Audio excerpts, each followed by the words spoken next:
Abram, por favor, as suas Bíblias no Salmo de número 16. Acompanhe conosco a leitura que nós faremos de todo esse Salmo, que vai do versículo 1 até o versículo 11. Diz-nos o seguinte, a palavra do nosso Deus: Guarda-me, ó Deus, porque em ti me refugio. Digo ao Senhor: Tu és o meu Senhor, outro bem não possuo, senão a ti somente. Quanto aos santos que há na terra, são eles os notáveis, nos quais tenho todo o meu prazer. Muitas serão as penas dos que trocam o Senhor por outros deuses. Não oferecerei as suas libações de sangue, e os meus lábios não pronunciarão o seu nome. O Senhor é a porção da minha herança e o meu cálice. Tu és o arrimo, o sustento da minha sorte. Caem-me as divisas em lugares amenos. É muito linda a minha herança. Bendigo o Senhor que me aconselha, pois até durante a noite o meu coração me ensina. O Senhor tem-o sempre à minha presença. Estando Ele à minha direita, não serei abalado. Alegra-se, pois, o meu coração, e o meu espírito exulta, até o meu corpo repousará seguro. Pois não deixarás a minha alma na morte, nem permitirás que o teu santo veja corrupção. Tu me farás ver os caminhos da vida. Na tua presença há plenitude de alegria. Na tua destra, delícias perpetuamente. Até aqui, até o versículo 11, todo o Salmo. Que o Senhor nos abençoe e que Ele aplique em nossos corações a sua santa e bendita palavra. Amém. Meus irmãos, meus amigos, a proteção divina, a proteção de Deus, do nosso Deus, é uma das muitas bênçãos que nós desfrutamos, uma vez que nós experimentamos a redenção, uma vez que nós experimentamos da salvação e salvação proporcionada pela pessoa de Cristo. Na verdade, fica até difícil nós podermos elencar todas as bênçãos que estão atreladas ao fato de experimentarmos da salvação do nosso Redentor. Mas, dentre todas que nós podemos considerar, eu queria pelo menos chamar a atenção nessa parte inicial da nossa meditação, da nossa pregação da noite de hoje. Ou seja, a proteção de Deus, a proteção divina em relação às nossas vidas. Na sua providência, irmãos e irmãs, o Senhor, Ele guarda os seus. Guarda os seus não só no sentido físico em si, mas também o Senhor guarda os seus no sentido espiritual. Para quê? Para que nós possamos cumprir com a sua vontade. Para quê? Para que nós possamos cumprir com o seu propósito em nossas vidas. De sorte que quando nós olhamos o nosso viver, nós podemos perceber os vários instantes, os vários momentos em que Deus dispensou a sua proteção. E repito, não só em termos físicos, mas também em termos espirituais.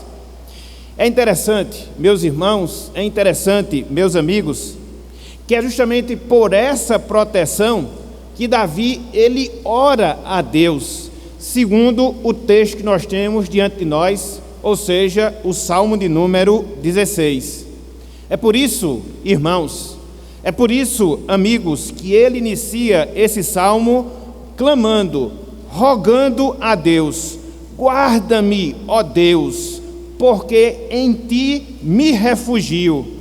Davi, aqui nessa primeira frase, ele está pedindo, ele está rogando, ele está clamando pela proteção de Deus sobre a sua vida, pela proteção de Deus sobre o seu viver.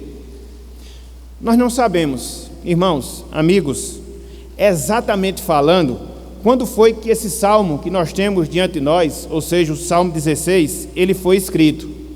Ao que tudo indica, muito provavelmente, esse salmo ele foi escrito por Davi logo no início do seu reinado lá na cidade de Jerusalém. Talvez nós não saibamos, mas Davi, ele teve o seu reinado dividido em 2 períodos, vamos assim dizer. Os primeiros 7 anos, ele reinou sobre o povo de Deus, algumas das suas tribos, lá na cidade de Hebrom.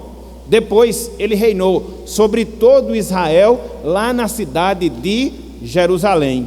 No segundo livro de Samuel, capítulo 5, você vai encontrar um pouco deste registro. Então, ao que tudo indica, foi justamente nesse momento, foi justamente nesse instante, quando Davi estava reinando sobre toda a nação de Israel, foi que ele escreveu esse texto, o Salmo 16, esse texto que nós temos diante de nós. Era um momento, meus irmãos, era um momento, meus amigos, de transição, de mudança na liderança de Israel, na liderança do povo de Deus. Por quê? Saía um rei iníquo, um rei ímpio, no caso Saul, e ascendia ao trono de Israel um governante piedoso, a quem a Bíblia descreve o homem segundo o coração de Deus. Esse período no qual Davi escreve o Salmo 16, era um período em que os israelitas, eles estavam um tanto quanto com os seus corações divididos entre servir a Deus ou servir aos ídolos. Então, é essa transição que contextualiza essa passagem que nós temos diante de nós. Esse salmo, meus irmãos, meus amigos, o Salmo 16, é mais um Mictã escrito por Davi. A palavra hino, que você encontra logo no título do salmo, literalmente falando, no hebraico, significa um Mictã. Mas aí você pode se perguntar, mas o que era isso, pastor? O que era isso?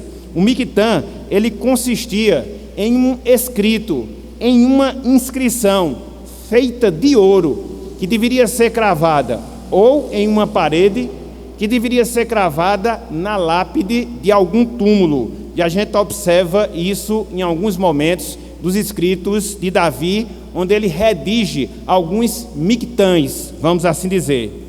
Então, através dessa oração que nós temos diante de nós, o Salmo 16, Davi, irmãos, Davi, amigos, ele descreve a conduta, ele descreve o comportamento, ele descreve a ação de alguém que é protegido, que é guardado pela pessoa de Deus, e Davi desejava que esse salmo ele pudesse ser cravado, quer seja em uma parede, quer seja em alguma lápide, provavelmente a sua própria, mostrando justamente isso. Alguém que rogava a Deus a sua proteção, e ao fazer essa petição, descreve o comportamento, a conduta, as ações de alguém que experimenta da proteção de Deus, da proteção do Senhor em nossas vidas.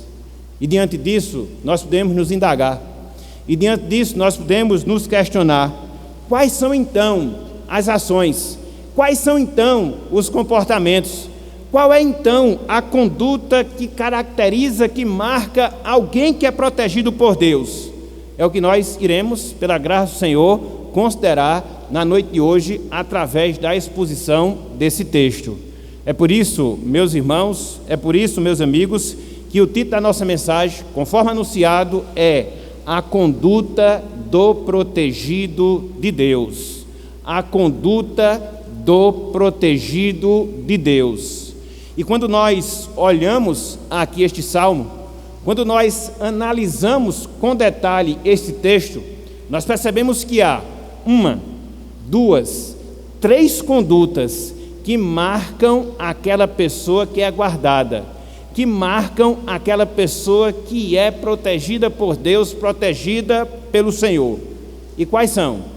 Em primeiro lugar, meus irmãos, em primeiro lugar, meus amigos, o protegido de Deus, ele assume um compromisso com Deus. O protegido de Deus, ele assume um compromisso com Deus. Veja o que nós encontramos nos versos 2, 3 e também o versículo número 4. Salmo 16, versos 2, 3 e também o verso número 4.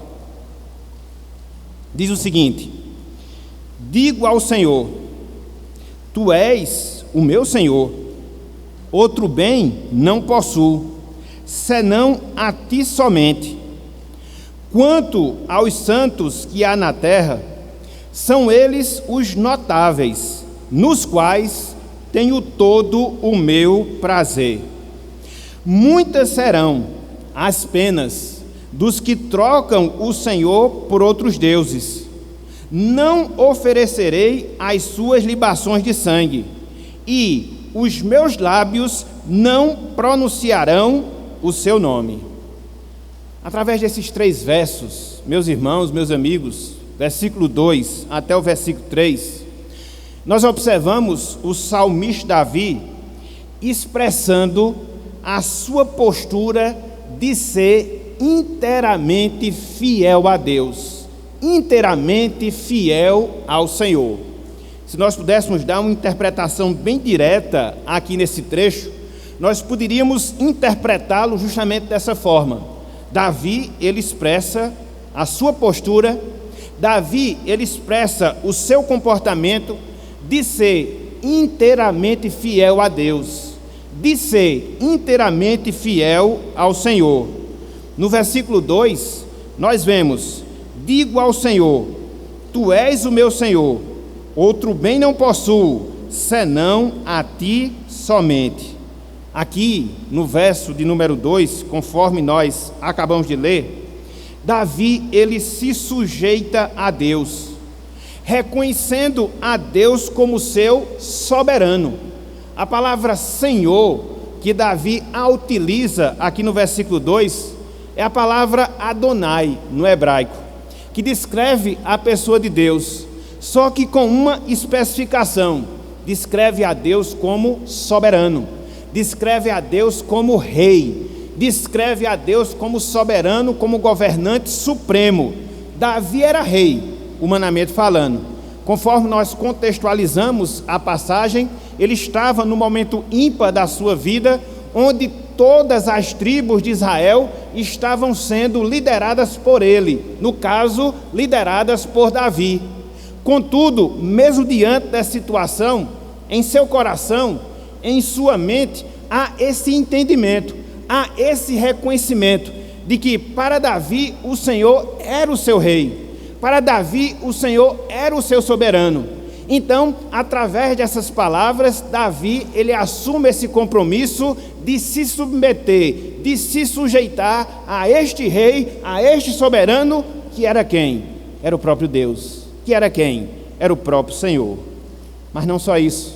No versículo 3, irmãos, amigos, quando Davi diz: quanto aos santos que há na terra, são eles os notáveis, nos quais tenho todo o meu prazer. Aqui nós observamos Davi se alegrando naqueles que faziam parte do povo de Deus, daqueles que faziam parte do povo do Senhor. Tanto é que Davi os chama de santos, notáveis. Inclusive diz aqui que Davi tinha todo o seu prazer naquelas pessoas. Então, Davi, ele se alegra naqueles que faziam parte do povo de Deus, naqueles que faziam parte do povo do Senhor. E, finalmente, no versículo 3, quando ele diz, no versículo 4, melhor dizendo, quando Davi diz: muitas serão as penas dos que trocam o Senhor por outros deuses, não oferecerei as suas libações de sangue, e os meus lábios não pronunciarão o seu nome. Davi, ele assume um compromisso de prestar culto somente a Deus. Davi, ele assume um compromisso de prestar culto somente ao Senhor e não aos ídolos. Quando nós consideramos essa última postura aqui de Davi, no versículo 4, na verdade nós até colocamos de maneira equivocada a sequência, né? Versículo 2, ele descreve a Deus como soberano. Versículo 3, ele se alegra com o povo de Deus. No versículo 4, ele assume um compromisso de só exaltar a pessoa de Deus. Então, quando nós consideramos essas posturas de Davi, em especial a postura que ele assume no versículo 4, talvez isso não nos cause uma grande surpresa. Talvez isso não nos cause uma grande admiração. Contudo, meus irmãos, meus amigos, quando nós consideramos a realidade que vivia Davi, o contexto dessa passagem, nós percebemos um comportamento extraordinário que Davi ele tem aqui, por pelo menos duas razões, por pelo menos dois motivos. Em primeiro lugar, conforme nós dissemos, Davi havia acabado de ascender ao trono de Israel. E quando você detém o poder humano, quando você detém o poder político, é fácil você abraçar esse poder, automaticamente se orgulhar, automaticamente se vangloriar. Isso, infelizmente, é um defeito que nós observamos na vida de alguns seres humanos. Tanto é que eles procuram agir com autossuficiência, como que Deus não existisse. Contudo, não é isso que a gente vê em Davi. Não obstante ser rei, não obstante ser o soberano da nação, mas ele se submete a Deus, ele se submete ao Senhor. E em segundo lugar, Davi, ele estava vivendo um contexto de idolatria no meio do povo de Deus, no meio do povo da aliança. Infelizmente, alguns israelitas estavam cometendo a prática da idolatria, seja porque adoravam ao deus Baal, o deus da guerra, o deus da fertilidade, seja porque adorava a deusa Astarote, que era a deusa da fertilidade, seja porque alguns chegavam ao ponto de inclusive adorar ao deus Moloque, que exigia sacrifícios infantis. Então, Davi ele vai de encontro a essa postura, que infelizmente era vista na vida de algumas pessoas que faziam parte do povo de Deus, que faziam parte do povo da aliança. E aí nós observamos que mesmo em meio à sua condição de rei, mesmo em um contexto em que alguns não adoravam a Deus, Davi ele se compromete. Davi ele assume o compromisso de ser fiel a Deus, de ser fiel ao Senhor, de ter a Deus como único Deus na sua vida. Por isso, meus irmãos, por isso, meus amigos, Deus o protegia. Deus protegia a Davi. E quando nós olhamos uma realidade como essa, nós percebemos, meus irmãos, nós percebemos, meus amigos, que hoje, dentro dessa realidade em que vivemos, nós também somos desafiados. Nós também somos desafiados a ter a mesma conduta, a mesma postura que Davi ele teve aqui no Salmo de número 16. Por quê? Porque, infelizmente, nós nos deparamos com vários ídolos em nossas vidas. Há o ídolo da autossuficiência, caracterizado pelo nosso ego, pelo nosso eu. Há o ídolo do prazer, caracterizado pelo eros, o prazer desenfreado. Há o ídolo dos bens materiais, o mamon. Há o ídolo do sucesso, que muitas vezes nós também nos deparamos em nossas vidas. Enfim, se nós analisarmos, nós concluiremos que também somos tentados a servir a outros deuses que não o Senhor. Esse desafio que Davi ele assume, esse desafio que Davi ele faz de servir a Deus, de certa forma, é uma realidade que também nós devemos fazer em nossas vidas. Deus, meus irmãos, Deus, minhas irmãs, Ele exige também esse compromisso de cada um de nós. Mesmo em meio a todas essas divindades com as quais nós nos deparamos, seja o prazer, os bens materiais, a vanglória ou tantas outras, Deus Ele nos chama a que nós nos devotemos a Ele, a que nós sejamos fiéis a Ele e assim podermos tê-lo como único Deus, como único Senhor das nossas vidas. Por isso, meus irmãos, por isso, minhas irmãs, nós devemos estar sempre renovando a nossa aliança com Deus. Nós devemos estar sempre renovando a nossa aliança com o Senhor. Via de regra, ao longo da nossa caminhada aqui na terra, muitas vezes nós nos desviamos do propósito requerido por Deus a cada um de nós.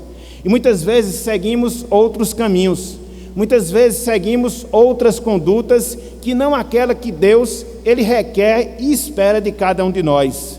Na história do povo de Deus, sobretudo na história do povo de Israel, a gente vê com muita facilidade essa triste realidade quando, em muitos momentos, o povo se desvia da verdade, se desvia do Senhor e carecem de muitos instantes poder renovar a sua aliança com Deus. Assim também, meus irmãos, assim também, minhas irmãs, nós também precisamos, para que nós avaliemos a intensidade da nossa fidelidade, para que nós possamos observar se estamos sendo inteiramente fiéis a Deus ou não, ou se nós estamos sendo levados por algum pensamento, por algum sentimento que não condiga, que não corresponda àquilo que Deus ele exige de nós. Por quê? Porque nós precisamos da proteção de Deus, e Deus ele vai nos proteger. Contudo, ele requer isso de nós, que nós assumamos um compromisso de fidelidade exclusiva, de fidelidade plena à pessoa do nosso Deus. É assim que age, é assim que se comporta alguém protegido por Deus. Em primeiro lugar, a exemplo de Davi, ele assume um compromisso com Deus, ele assume um compromisso com o Senhor. Mas não só isso, meus irmãos, não só isso, meus amigos. Em segundo lugar, o protegido de Deus, ele desfruta da comunhão com Deus. Em segundo lugar, o protegido de Deus, ele desfruta da comunhão com Deus. Versículos 5 até o versículo número 7. Vejam aqui o que nos diz a palavra do Senhor.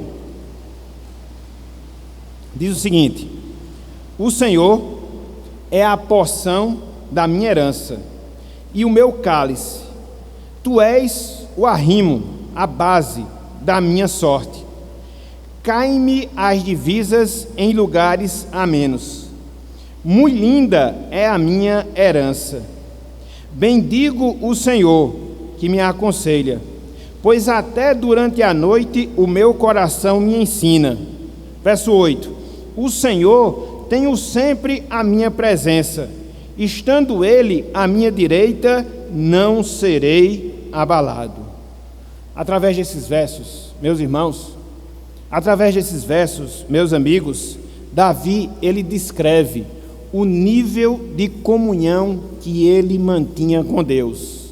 Através desses versos, Davi, ele descreve o nível de intimidade, o nível de comunhão que ele, Davi, mantinha com Deus, que ele, Davi, mantinha com o Senhor. É interessante que, ao longo de todo esse trecho, do versículo 5 até o versículo 8, Davi, em muitos momentos, ele usa pronomes possessivos para descrever o seu relacionamento com Deus, o seu relacionamento com o Senhor.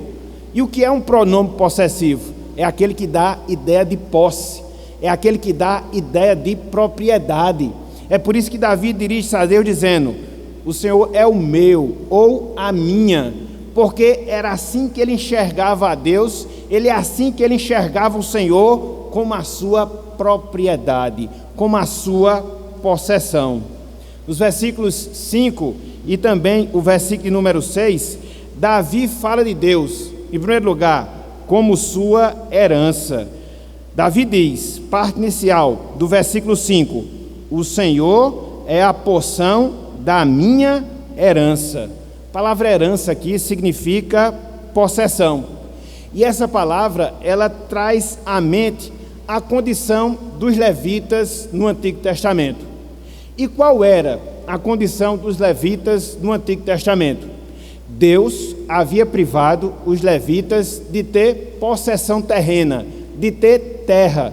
Por quê? Porque os levitas eram dedicados a servir a Deus no templo, a servir a Deus no culto. E aí, em muitos momentos, ao se dirigir aos levitas, Deus dizia que era a herança deles. Deus dizia que era a possessão dos levitas, Ele mesmo, o próprio Senhor. Então, Davi, ele extrai essa expressão e esse entendimento, que era, de certa forma, exclusivo dos levitas, e a aplica a si mesmo. Para ele, para Davi, não importavam as suas posses, não importavam os seus bens materiais, porque o sentimento que existia de Davi em relação a Deus era que o próprio Deus era a sua possessão, Deus era o seu tesouro, Deus era a sua propriedade. Isso indica essa intimidade que ele, Davi, tinha com Deus, que ele, Davi, tinha com o Senhor. Mas não só isso, também nesse trecho, dos versículos 5 até o versículo 6, sobretudo na parte B do versículo 5, Davi, ele se dirige a Deus como o seu cálice, parte B do versículo 5. E o que é que isso traz à mente? Isso traz à mente a satisfação, porque conforme nós sabemos, o cálice era um instrumento ou objeto no qual se servia vinho, e o vinho era símbolo de alegria dentro da concepção, dentro do entendimento dos judeus. Então, para Davi, Deus era a sua satisfação. Para Davi, Deus era a sua alegria. E ele ilustra esse sentimento através dessas ideias que ele vai descrevendo aqui nesse trecho, entre os versículos 5 e também o versículo número 6. Ainda no versículo 5, Davi se refere a Deus como sua sorte, aqui sua direção. E mais uma vez vem à nossa mente aquilo que aconteceu no Antigo Testamento, sobretudo naquele momento em que Deus estava distribuindo a terra prometida ao povo de Israel segundo as suas respectivas tribos, onde se caía a sorte, a direção divina, e na medida em que isto acontecia, ficava especificado qual parte do terreno da terra de Canaã seria dado às nações ou às tribos respectivas. Então, Davi também usa essa ideia. Ele vê a Deus como a sua sorte, como a sua direção, como o seu orientador. Então, vejam, meus irmãos, que coisa maravilhosa. Vejam, meus amigos, que coisa fantástica. Quando nós entendemos essas realidades que são descritas aqui por Davi e que mostra o nível de envolvimento, o nível de comunhão que ele, Davi, tinha com o Senhor. Era a sua possessão, era a sua satisfação, era a sua direção. Mas não só isso. Por causa desse nível de intimidade que Davi nutria em relação a Deus, ele tinha o próprio Deus, ele tinha o próprio Senhor como seu conselheiro. Veja só o que nós observamos aqui no versículo 7. Ele diz: bendigo o Senhor, que me aconselha, pois até durante a noite o meu coração me ensina. Então Davi aqui ele está relatando que Deus era aquele que lhe instruía, que Deus era aquele que lhe ensinava, que Deus era aquele que lhe aconselhava. E o que é isso, senão essa proximidade? E o que é isso, senão essa comunhão tão íntima que Davi nutria com o Senhor? Até porque você só pode ser ensinado por alguém, principalmente dentro desse contexto antigo da Bíblia, se essa pessoa estiver próxima de você, se essa pessoa estiver junta a você. Então, Davi também tem essa visão. E mais, no versículo 8, Davi, ele se refere a Deus como a sua companhia esta que lhe sustentava em meio às suas aflições. Olhem só o que Davi fala aqui no versículo 8. O Senhor tenho sempre a minha presença, estando Ele à minha direita, não serei abalado. Então, Davi, ele se dirigia a Deus, ou falava de Deus, como estando à sua direita, ou seja, em um lugar privilegiado, o que aponta também para a comunhão que ele tinha com Deus, que ele tinha com o Senhor. Então, não é sem razão, meus irmãos, não é sem razão, meus amigos, por todos esses fatos que nós observamos, tanto no versículo 5, como também no versículo 6, como também no versículo 8, que para Deus, Deus era alguém íntimo, próximo a ele, e não alguém indiferente à sua vida. E é interessante que essa postura que Deus tinha em relação a Davi, dessa comunhão, dessa proximidade, ela contrastava com os ídolos que alguns israelitas serviam dentro daquele contexto de Davi. Ídolos que viviam indiferentes em relação aos seus adoradores. E Davi, ele faz esse contraste mostrando que com Deus, não. Ele, o Senhor, é Deus. Ele, o Senhor, é o governante. E não obstante a sua condição excelsa, ele está próximo do seu povo, assim como estava próximo a Davi, sendo a sua possessão, sendo a sua satisfação, sendo a sua direção, sendo o seu conselheiro, sendo a sua proteção. Então, era assim, meus irmãos, era assim, meus amigos, que Davi enxergava a Deus, essa intimidade que ele tinha com o Senhor. E quando nós olhamos, meus irmãos, minhas irmãs, para essas verdades, nós percebemos um fato, nós percebemos uma obrigação que recai sobre cada um de nós. Qual o fato que nós extraímos aqui dessa verdade? Qual o fato que nós extraímos aqui desse trecho? O fato, meus irmãos, o fato, minhas irmãs, que nós somos povo de Deus. Nós não estamos estranhos ao Senhor, muito pelo contrário, nós somos habitação desse Deus. Nós mantemos comunhão com esse Deus aqui na terra, e é justamente essa concepção que deve nos levar à tranquilidade, à certeza que esse Deus estará nos protegendo ao longo de toda a nossa caminhada aqui na terra. Estão lembrados do povo de Israel, quando estavam peregrinando 40 anos no deserto, antes de adentrar e se assentar na terra prometida? Deus estava presente com o seu povo, durante o dia através de uma coluna de nuvem, durante a noite através de uma coluna de fogo, e era essa comunhão que Deus mantinha com Israel, que fazia com que eles se assegurassem da proteção que em muitos momentos Deus dispensou ao seu povo no passado.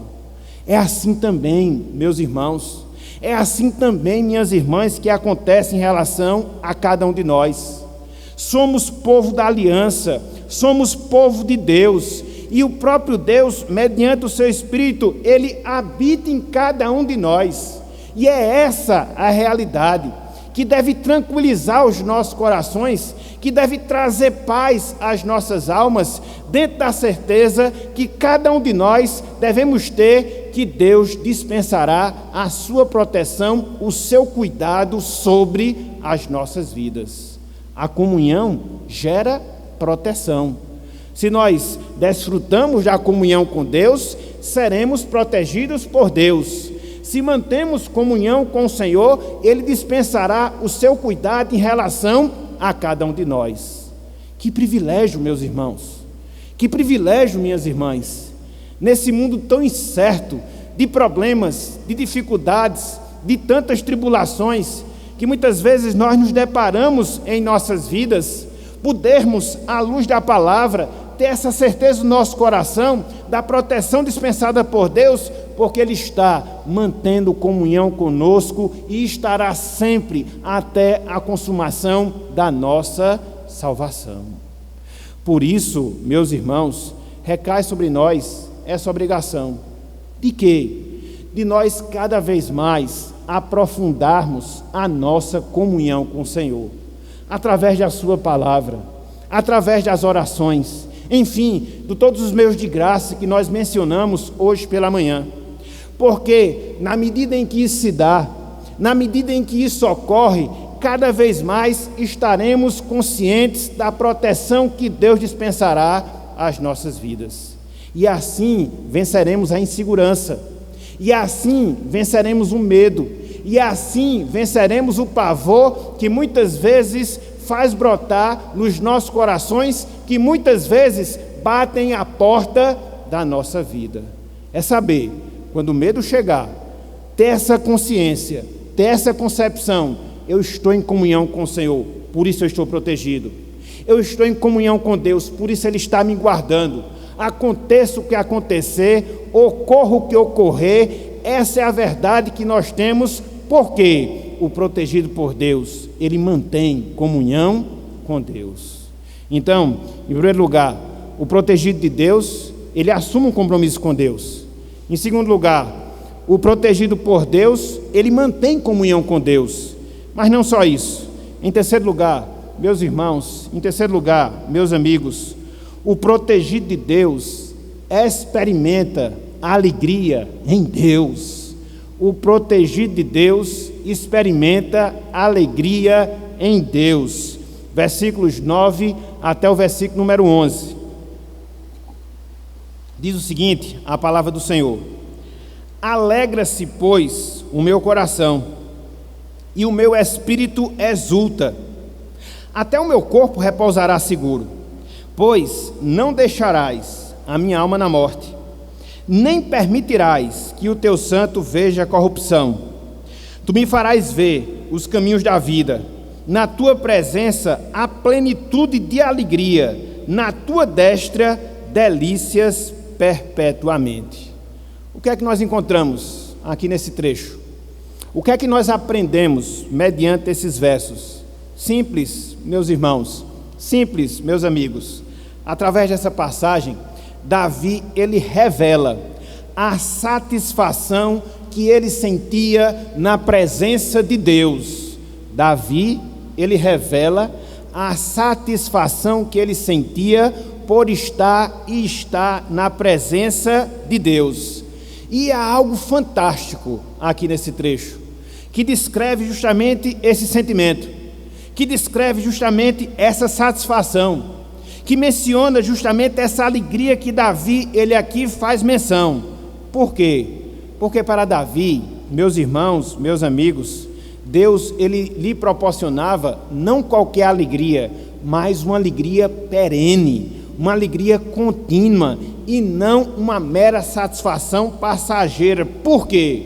Ele experimentava da alegria do Senhor no presente e ele experimentaria da alegria no Senhor no futuro. Veja que essa experiência de alegria que Davi descreve aqui, ela se dá nessa vida e ela não é interrompida pela morte, muito pelo contrário. Na perspectiva de Davi, essa alegria também seria algo futuro, independente da morte.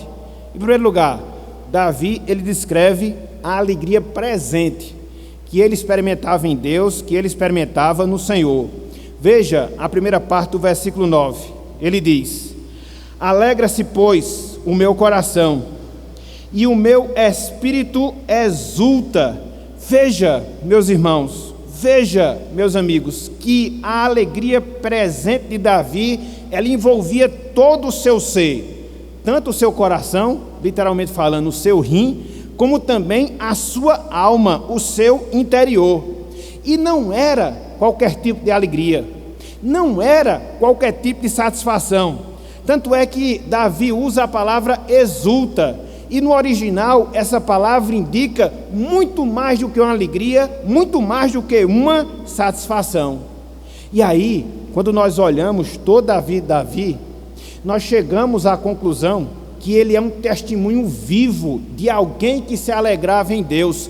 Veja os salmos que ele escreveu, veja as poesias que ele redigiu, muitas delas estando numa situação desfavorável, estando numa situação contrária, mas mesmo as dificuldades, elas não exterminam o sentimento de alegria que Davi tinha pelo fato de estar na presença de Deus em sua vida atual, em sua vida presente.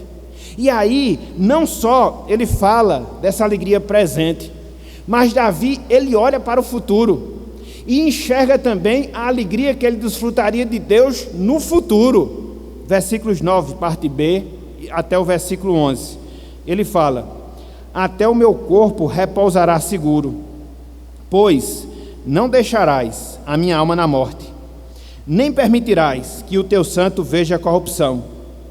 Tu me farás ver os caminhos da vida, na tua presença há plenitude de alegria, na tua destra delícias perpetuamente. A alegria de Davi também se firmava, na esperança que ele tinha da ressurreição, da sua ressurreição, que se daria quando?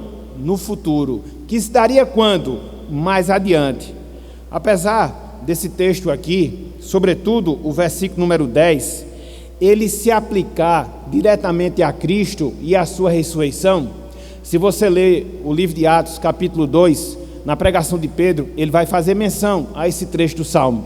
Se você ler Atos, capítulo 13, na pregação de Paulo, ele também faz menção a esse Salmo, descrevendo justamente essa profecia que apontava para a ressurreição do Salvador. Então, em um determinado sentido, é assim que esse texto ele é escrito. Mas, além disso, tirando essa questão da ressurreição de Cristo, que é clara, ela mostra, ou eles mostram, melhor dizendo, a certeza que havia no coração de Davi, na sua ressurreição, baseado na ressurreição do Messias que viria, do Salvador que viria. Ele tinha essa certeza, ele tinha essa convicção de que ele, Davi, pelo fato do Messias ressurgir da morte, ele desfrutaria da eterna presença de Deus, da eterna presença do Senhor. É por isso, meus irmãos, é por isso, meus amigos, que o protegido de Deus se satisfaz nele. O protegido de Deus se alegra no Senhor. Há no seu coração, há no seu interior essa segurança da proteção, e é justamente por causa disso que a alegria passa a ser uma característica na vida do servo de Deus, na vida do servo do Senhor. Dessa forma, meus irmãos, dessa forma, minhas irmãs, ao olharmos essa passagem, ao entendermos esse trecho aqui das Escrituras, convém nos perguntar: será que a alegria do Senhor, meus irmãos, minhas irmãs, como vista na vida de Davi, ela está sendo também experimentada na nossa vida? Essa indagação é importante, essa indagação é fundamental. Será que a alegria que Davi desfruta aqui no Senhor, dentro dessa perspectiva presente, dentro dessa esperança futura, é a mesma alegria que também nós experimentamos em nossas vidas? Não nos esqueçamos, meus irmãos, não nos esqueçamos, minhas irmãs, a exemplo do que aconteceu com Davi, nós experimentamos da dádiva salvadora do Senhor. E é interessante porque dentro do contexto de Davi, a compreensão era muito mais limitada de todo o plano de salvação. Ele aqui faz menção, ele aqui profetiza acerca do Messias que viria, acerca do Messias que iria ressurgir dos mortos. Nós olhamos para trás e já vemos a consumação dessa obra. E a grande pergunta que permanece é: será que essa alegria também é vista em nós? Será que essa satisfação também é experimentada em nossas vidas? Quer no presente, também remetendo ao nosso futuro, e é isso que nos diferencia também como povo de Deus aqui na terra. Isso é importante, isso é fundamental, porque se nós fomos salvos como Davi era, se nós temos a certeza de salvação como Davi tinha, essa mesma alegria, obrigatoriamente, ela deve estar sendo vista, ela deve estar sendo experimentada em nossas vidas. Por isso, meus irmãos, por isso, minhas irmãs, alegremo-nos em Deus, alegremo-nos no Senhor, não só pela salvação que Ele nos proporciona, mas também pela proteção que continuamente é revelada às nossas vidas. Não nos esqueçamos, irmãos, não nos esqueçamos, minhas irmãs, nós temos Satanás, nós temos os anjos caídos, nós temos o próprio mundo, o sistema de valores, que procuram avidamente tirar essa alegria que nós devemos ter do Senhor em nossas vidas. E quantos de nós não somos assaltados por esses ladrões da alegria, querendo tirar essa satisfação, querendo tirar esse gozo que eu, você, cada um de nós temos no Senhor, para colocar medo, angústia, preocupação, inquietação? É por isso, meus irmãos, é por isso, minhas irmãs, que nós temos um compromisso contínuo de olhar para o nosso passado, de podermos visualizar a obra do nosso Salvador lá na cruz do Calvário, e termos a perspectiva que essa obra nos proporciona uma salvação suficiente para nós percebermos o futuro e nos alegrarmos com tudo aquilo que Deus ele tem reservado para cada um de nós. É disso que nós precisamos como igreja de Deus. É disso que nós precisamos como servos e servas do Senhor. E na medida em que nós tivermos essa atitude, na medida em que nós tivermos esse comportamento, a alegria do Senhor será algo intenso nas nossas vidas. E como diz Daniel, a alegria do Senhor é a nossa força. E nós estamos precisando, e nós estamos carecendo desse fortalecimento de Deus, que vem mediante a sua satisfação, para que assim vençamos obstáculos inúmeros que se nos apresentam no dia a dia da nossa vida, querendo roubar a nossa fé, querendo roubar a nossa alegria, querendo roubar o nosso prazer de Deus. E é por isso que nós devemos lutar contra essa maré.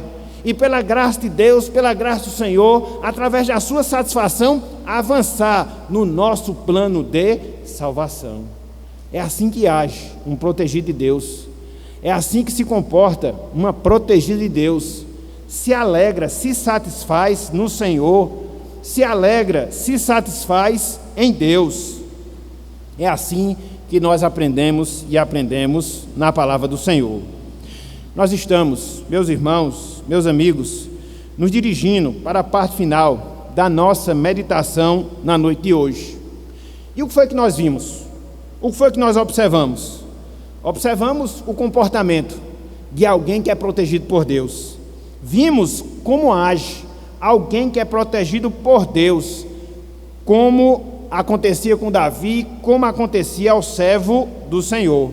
Ou seja, o homem a quem Deus protege física e espiritualmente. Quem é essa pessoa? Quem é esse homem? Quem é essa mulher? Em primeiro lugar, assuma um compromisso de ser fiel a Deus. Em segundo lugar, experimenta de comunhão com Deus. Em terceiro lugar, se satisfaz completamente em Deus. 3 ações, 3 comportamentos, 3 posturas do protegido ou protegida de Deus. Mas aí nós podemos nos perguntar: o que mais nós podemos aprender desse texto? O que mais nós podemos enxergar nele?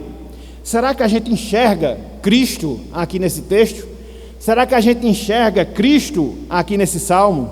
Com certeza, porque todas as escrituras elas têm que nos levar para Cristo. E o que é que nós aprendemos de Cristo? O que é que nós enxergamos de Cristo?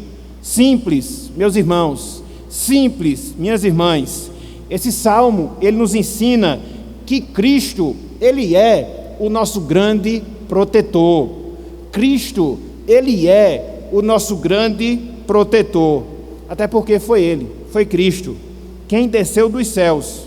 Foi Cristo que se encarnou e assumiu o compromisso com Deus, não só de salvar, mas Cristo assumiu o compromisso com Deus de proteger o seu povo, os seus remidos, de todo mal, seja ele físico, seja ele espiritual.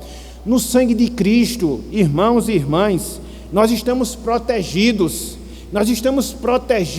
da ira de Deus, da ira vindoura. Estão lembrados lá da instituição da festa da Páscoa, em Êxodo capítulo 3, onde Deus exigiu que os israelitas, eles colocassem nos umbrais das suas respectivas portas o sangue, e quando o vingador passou, naquelas casas onde havia sangue, ele não entrou, porque aquele sangue protegia aquelas casas, e aquele sangue tipificava Cristo, que é o nosso protetor, e nós somos os seus protegidos. Está vendo como todas as escrituras, elas nos levam para Cristo? Mas não só isso. Quando nós olhamos lá o Antigo Testamento, e sobretudo nós consideramos o livro de Números, o livro de Deuteronômio, melhor dizendo, nós observamos aquilo que era chamado as cidades de refúgio. Eram cidades onde as pessoas podiam se abrigar, pessoas que haviam cometido crimes involuntários, para que o vingador de sangue não as atingisse. E quando elas chegavam naquelas cidades, elas eram protegidas. Também é figura da pessoa de Cristo, o nosso grande protetor. É figura da pessoa de Cristo, o nosso grande guardador. Ele é a nossa cidade de refúgio, Ele é o nosso protetor, Ele é o nosso guarda. E a grande questão que fica é, diante disso, o que é que nós vamos temer? Nada, nem ninguém. Foi aquilo que a gente cantou agora há pouco, lá em Romanos capítulo 8. Nada, nada, nada vai nos separar do amor de Deus que nós desfrutamos na pessoa de Cristo Jesus. Aconteça o que acontecer, sejamos submetidos ao que formos submetidos, dificuldades, problemas, pandemias, mas essa é a certeza que deve estar presente no nosso coração. Irmãos, irmãs, estamos sendo protegidos por Deus, e nós vamos completar a nossa caminhada aqui na terra, com essa proteção de Deus, até o seu propósito ser cumprido, quer Ele nos chame para a eternidade, quer Cristo venha nos buscar para estar com Ele na eternidade. Disto tenha toda a certeza, porque Ele, Cristo, é o nosso protetor. E como Ele falou lá em João capítulo 10, ninguém pode nos arrebatar das mãos desse protetor. Louvado seja o Senhor.